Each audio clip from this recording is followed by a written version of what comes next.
Hi, welcome back to the Big Pine R&M Radio. We're your hosts, Rachel and Marielle. Today we have with us Miss Emerson, an amazing sub who has subbed for both Big Pine and Bishop schools, and also an amazing traveler of the world who loves to share all of her stories. So, Miss Emerson, can you tell us a little bit about yourself? Sure. I was born in France. My family was a military family. My dad was in the Air Force for 22 years. So my mother was English. He was in Libya when I was born. I have two brothers. One was born in England, one was born in Texas. So the life of a military family. But when I turned 18 and I could live wherever I wanted, I loaded up my Volkswagen bus and I moved to the Owens Valley. Oh, nice.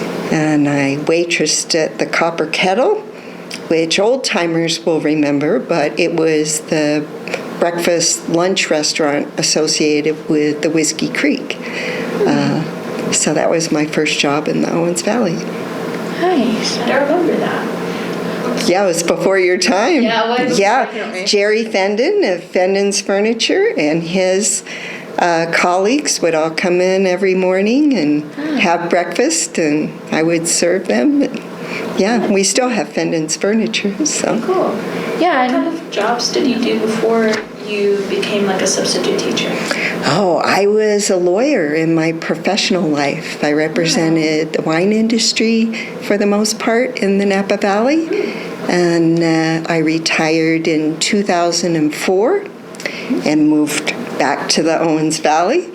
And I was retired for 6 years, climbing mountains and traveling in the world and doing all the things I didn't have time for when I was a lawyer. And then one day in the mail came a letter from the the Office of Education saying we have a desperate shortage of substitute teachers. If you have a college degree, please consider doing substitute teaching. We will take care of all the paperwork. And I was ready to do something different, and you only work when you want to, and I thought it would be interesting, and it was. Yeah. I didn't raise children myself, so I had a very steep learning curve, and the first day was all kindergartners, and the second day was physics and chemistry. So I was like, I haven't done this for 45 years. So I got on Khan Academy that night and, got the basics down so that I would have a clue. And anyway, so now I've been subbing for more than 10 years. Okay. And I actually sometimes sub for teachers who were once my students. Wow. Yeah. I know that happens in Bishop because our PE teacher, Miss Fit, she has like 6 kids, and so they have friends who are now teachers in Bishop. I think one of them's teaching something in science or math or something like that. Yeah, Mr. Mr. Guardia is a science teacher at Bishop High School, and he used to be a student of mine. And Mr. Tomasek, he teaches economics and I think history, but he used to be a student of mine, and now they're fully credentialed, full-time teachers. Wow. That's pretty cool. So it is cool. That's really cool. That reminds me kind of Miss Carla, how like she used to go here and now she's working with their teachers. Huh? So we as you told us, you were a lawyer, but what was it like? What were the types of people you represented? I represented mostly wineries. It was the Napa Valley, so grape growers, vintners, that kind of thing. A lawyer in private practice works long hours. Oh, Generally, clients don't have problems when it's convenient for you. So I couldn't go backpacking for a week, right? Because I had to be accessible. I worked my first few years. I worked every weekend except maybe 2 or 3 over the course of a year. So it was very intensive. But, it gave me the life that I have now. It gave me the ability to choose how I get to spend my time. It was a difficult and stressful time then, but it was worth it because I get to be here. Yeah. That seems pretty cool. I wonder, what kinds of places you would like to travel to. Have more free time. I have an endless list of places I would love to visit. I try to take 2 big trips every year, but I'm almost 68, and I know that there's a limit, probably 20 more years to do this. So I would love to visit Mongolia. I'd love to visit Taiwan. My uncle's been to Taiwan. He Really? says it's really great, and it's like the food's fairly cheap, and it's like it's a good community. Yeah. And everyone's really, really nice, and like they can tell you're a tourist, but they're really nice. He said it was. I think it kind of depends on where you go, though. And it's beautiful. There's mountains. Really There's hiking trails. So, the world is endlessly interesting and beautiful and horrifying and everything in between. And I find it to be just going somewhere new that I don't know very much about and struggling with the language and trying to figure out the food. All of these things are just a great education. The news is much more meaningful if you've actually been to that country. And you can remember people that you knew there. Or that you're still, nowadays we have Facebook and we have social media, we have ways to stay in touch with the people that we meet when we travel. And so when I hear about, a devastating earthquake or some major change in the political situation, I'll just send a WhatsApp message and say, here's what we're hearing about on the news. Is that what's really happening? Are you okay? Or are we are you okay? Is everybody, is your house still standing? That kind of thing. That's more important, especially now with a bunch of the stuff that's been going on in the news lately with Iran and the United States. It's scary. It is. We've been fortunate to grow up in a time where none of us have been subjected to war. But that wasn't true for my mother. She lived in England during World War II. Her house got bombed, and that has not happened to us in the United States. And so I think it makes it more difficult to really feel what it's like to have to worry about something like that in your daily life. But for a lot of people in the world, they find out about that at a very young age. They have to deal with it. Since they were born, even. Yeah. And it's like that's something that's so hard to cope with, and it's stressful, and it's really sad. And the news honestly just devastates me. I can't read the news anymore because I'm just like, oh my god, that happened. Yeah. It's really hard. It's a struggle between wanting to stay informed and protecting your mental health. So they're both important. Really important. Yeah. We can hope for the protection of the people out there that are suffering right now. But going back to kind of your life and everything that you've experienced and been through, we heard you were a runner.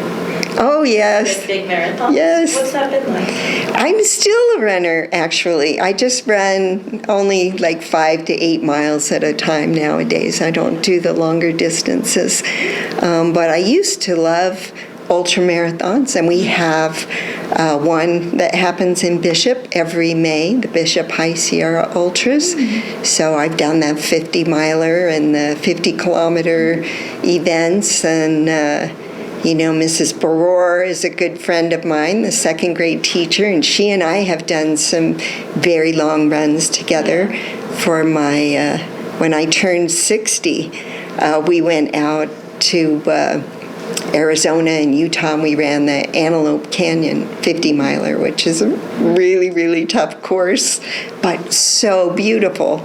And I think that's what I like about the longer distances and trail running in particular is it's just an excuse to be out in beautiful places, moving through the world and seeing great scenery.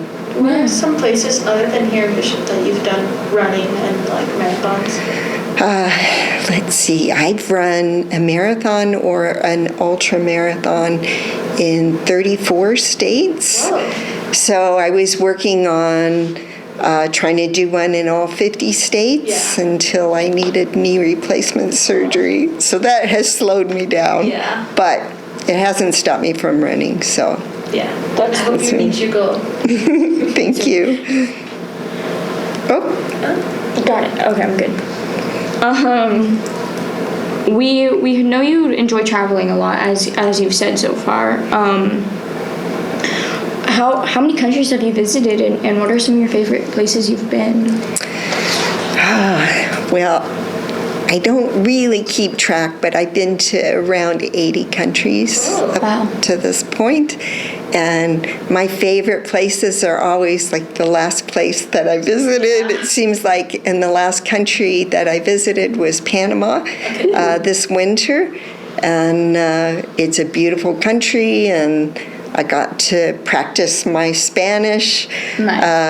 And we did a lot of hiking, and the food is wonderful, and it's very inexpensive. I really enjoyed visiting Cambodia last year. One of the things that I got to do when I was there was teach English to a group of just wonderful students there. The class sizes are large, the schools are small, and so you'll have like third graders to 10th graders all in the same room. But the people there, a lot of them feel like English is, learning English is a way to ensure that they have better job opportunities in the future. And they're trying to promote tourism to help the country's economy. And so it was just a really fun thing to do, and I would love to go back there and do it some more. I thought the people that I met, the Cambodians, were just warm and welcoming and sweet, and made me want to be a better person for having met them. What are some of your favorite things that you've done in these places, like just in general? Well, when I was young, when I was 18, and I didn't have much money. I mean, I had no money, really. I sold everything that I owned, and that gave me about $600. And in those days, there was Freddie Laker Airlines, and you could, for $300, you could get a round-trip ticket to England and back. So I spent half of the money that I had to get to England, and from there, I took public transportation and traveled all over Europe. And I wound up on the island of Crete, which is part of Greece. And I had a tiny little place with chickens and grass growing out of the roof and no English speakers, so I had to learn Greek. And I picked tomatoes for, I think it was $1 an hour is what I got paid. Very hard work. Gave me a new appreciation for how difficult life is for farm workers and what it takes to bring food to our tables. So we don't even think about it most of the time. But I got to live in a little village, and I got to really understand a bit of the culture and know the people that lived there. I wasn't in a city. I wasn't going to museums. I was just living daily life in a small village. And that was a wonderful experience, I've carried with me throughout my life. Yeah, I aspire to be like you, Miss Emerson. Oh, thank you. I hope that you both are able to get out in the world. Students tell me all the time, oh, you got to do that, and, you have financial resources that I don't have, and I'm never going to be able to travel. And then, every once in a while, I'll get a text from a former student, look where I am, and the Eiffel Tower is behind them in the photograph, and it makes me proud. Yeah. But, I traveled when I didn't have any money. When I took that flight to Europe, I slept in cemeteries because nobody comes to cemeteries at midnight, right? It was a safe place as a girl traveling by herself, a safe place to be. And I wouldn't necessarily recommend that, but my point is that if you're really motivated, if that's your passion, if it matters to you a lot, then you figure out a way to make it work. And maybe you don't go to Paris, which is a very expensive place, or Tokyo, which is a very expensive place, but Bolivia is very inexpensive and very interesting. It's expensive to get there for the flights, but once you're there, you can have a big adventure, and you don't need a lot of money to do it. Well, I got a quick question for you. Have you ever been to the Kingdom of Bhutan? I have not, but it's on my wish list. I would love to go to Bhutan. Because I've been doing that speech for the Lions Club. Yes. And I competed last night. I unfortunately didn't win, but it's okay. It's okay. I can focus on my other things I got going. But one of my points was Bhutan and being the first and only carbon negative country, and I think that's really cool considering the prompt was global warming versus climate change, and to provide your thoughts. Yeah, Bhutan, the government's goal is to increase gross national happiness, right? Yeah. Rather than we're always looking at things from a financial standpoint. Yeah. And I just watched a wonderful documentary film that takes place in Bhutan a week ago, and it's called The Last Final. And it's about soccer, which I would normally not have any interest in. But the reason for the film is the fellow who produced it is from the Netherlands, and his team, his national team, did not make the finals, right? And it was the big weekend of the top two teams in the world. Well, he decided, why not have a game between the two bottom-ranked countries, teams? And so it was Bhutan and Montserrat, which is in the Caribbean islands. So the people in Bhutan, the team members, they had never heard of Montserrat, so they're looking on a globe, sort of like we do in class when we're doing geography. And the same thing in Montserrat, they're like, Bhutan? Where is that? And they're looking on a globe. And so it's this wonderful melding of the two cultures. They flip a coin, Montserrat winds up going to Bhutan. Well, they're these big, strong athletes, but they're brought to their knees by the altitude. Oh. It's almost 9,000 feet, and just getting there was an ordeal. So they're jet lagged, and they're a little bit queasy from the food and the water, and the Bhutanese, their idea of competition is a little bit different. They don't have that cutthroat. They want to do their best, but when the guys from Montserrat were having a hard time, the audience was like, they were sympathetic. They were trying to make them feel better. Everybody got together afterwards, and it was just really heartwarming. So I recommend The Last Final if you want to see a great geography documentary. I'll have to go see that. That seems very interesting. It's on YouTube. Really? Yes. Oh, yes, you can watch it for free on YouTube. We should watch it. We should watch it in class today.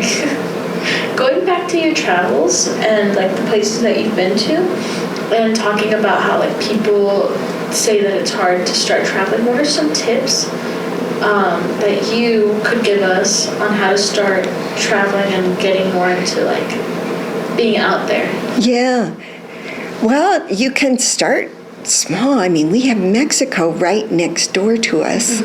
And Mexico is incredibly diverse and interesting. I mean, I think a lot of Americans just think of, going to beach resorts, and I would encourage... That's not all of Mexico. It's not all of Mexico. That's Cabo. And, and there's nothing wrong with those places. I mean, if you want to I sort of distinguish between vacations and traveling. A vacation is something you want to do and you want to chill out. You just want to relax, enjoy yourself. You don't want to struggle. But traveling for me is about the struggling with the language, struggling with, the logistics of the trip that you're doing, trying to figure out how you're going to get from one place to another. And some people don't want that with the 2 weeks that they get over the course of a year, and I understand that completely. But if what you want, when you're just getting out of school and you're trying to figure out what you're going to do with your life, which is how it was for me. I didn't know when I graduated from high school what I was going to do with my life, but I knew that I wanted to travel. And Mexico's close and it's inexpensive and the people are warm and lovely. And that's an easy way to just sort of get your feelers out there. Canada is close by. The people there are lovely. I really want to go to Canada. It's expensive is the one downside. And unless you like cold, dark winters, it's going to be very seasonal. But Mexico is great all year long. And you can choose from mountains to desert to the coast. Great culture. Great food. Yeah, I remember going there and it was amazing. Where did you go in Mexico? I went to go visit family. I went to the Mexico City. DF. Yeah, and then I went to Morelos. Okay. Yeah, Cuernavaca. Yes. And it was really cool. It's very warm, and I feel like the culture was pretty cool. It was a lot to take in, especially with the little amount of time that I had, but I think it'd be cool to get started just how like you did and how you're saying. Would you like to go back? I would. To there, or would you like to see more parts of Mexico? I would like to visit more parts of Mexico. Yeah. Where have you been down there? I've been to Sinaloa, Chihuahua, Baja Norte, Baja Sur, Oaxaca, Chiapas. I think that's it. You've been around. So I'm missing a lot of states that I still, would love to visit. Very nice. I'd love to hear more from you someday when you actually get to visit those places, okay? Okay. Why do you think it's important to travel to other countries? What else have you learned from traveling? I've learned that most people in the world are good. One of the things that happens when, what you hear about is what's newsworthy, right? The big bad things that happen in places. It's easy to think that the world is a scary place. But ultimately, and the same is true for people in other countries. They hear about all the mass shootings here. They hear about what's happened to kindergartners in schools. And it makes the United States seem like a very dangerous and scary place. And it's not that those things don't happen here. They do. But we still live our lives, and we're not, walking around thinking that, something terrible could happen in any moment. And when you travel in the world, even in places that have a reputation for being dangerous, and you meet families, and they're just like us, They want a better life for their children. They want a roof over their head. They want safety. They want food on the table. And you realize we have so much more in common than we have differences. For sure. The other thing I think that I've learned, I've visited 8 Muslim countries. And there was a time when I thought Islam was this one thing. But I can tell you it's completely different in different countries. Yeah. If you go to Oman, the way Islam is practiced there is completely different in so many ways to Malaysia, for example, or Indonesia, which has the largest Muslim population in the world. So you get to see, just like Christianity is different depending on, different places, different varieties of the same religion. It's the same for other of the world's major religions. Yeah. Like the way we have like a Baptist church and like and Catholics. Catholic and all that. It's pretty cool. Yeah. I kind of didn't know that they could have like different practices like that. It's very cool. It's the same with Sri Lanka is a very different country from Bhutan and from Japan. But Buddhism is a common religion, but the way it's practiced is different. It's, I think, stricter in Sri Lanka, for example. When I went to Japan, there was a statue of the Buddha, and everybody was in front of it going like this and taking selfies, which you would never do in Sri Lanka. Police would come up to you and explain that that's incredibly disrespectful. But it's not in Japan. Different culture, different way that Buddhism is practiced. Yeah. Well, do you have any other advice or anything else you would like to say? I would just like to thank both of you and all the students that I've had the honor to meet and work with over the years. I never expected that it would impact my life the way all of you have. And just, as a substitute teacher, I don't just see you for 1 year and then we're done. We grow up together, right, over the years. And so it's been really meaningful, and I've learned so much. And so thank you for that. Yeah, thank you for inviting me to interview with you. Thank you for saying Thank you for coming. It's been very nice getting to hear all of your stories. But I think that's it for today's podcast. I hope you guys have a good day. Bye. Bye.